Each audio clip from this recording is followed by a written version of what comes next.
wanted to go into how did you guys, again, get into this business to, again, the IRA specifically for you and note selling for you, Paige. I know you touched upon it a little bit, but like a funny story, something that's really, unique to exactly how the field chose you. Yeah, I was just going to say that. I like what when Paige said that it chooses you. I mean, nobody, you don't start off when you're a child thinking, gosh, I really want to self-direct IRAs when I grow up, You just don't think about that. Actually, it's a long story that I'll make it very short, that I won a real estate class, like to get my license. So I got my license, and for a year, I was a real estate agent, driving people around in my car. And I decided that job is for someone else, someone who loves that. And so I got engaged and moved, and it became the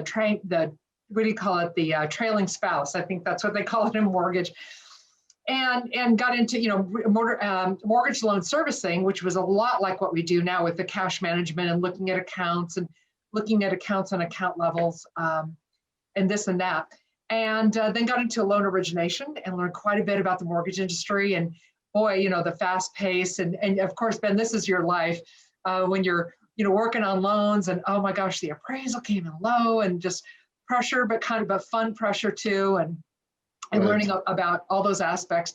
And then got into the self-directed IRA space during the turn down, and worked for another company for 2 years, and then started this one in 2009. I didn't choose real estate. Real estate chose me. I got into it at a very young age.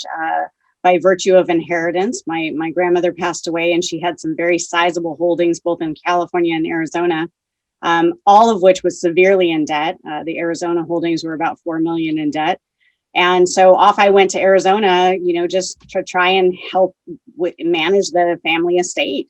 And when I got there, I realized, I was at a disadvantage because I had no idea about anything real estate, nothing.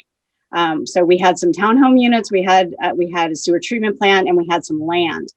And the townhome units, which is great for passive income because they were rented, but they were broken. So they were only about 40% occupied, and half of the remaining was just damaged. So I had to fix them in order to get a renter in there.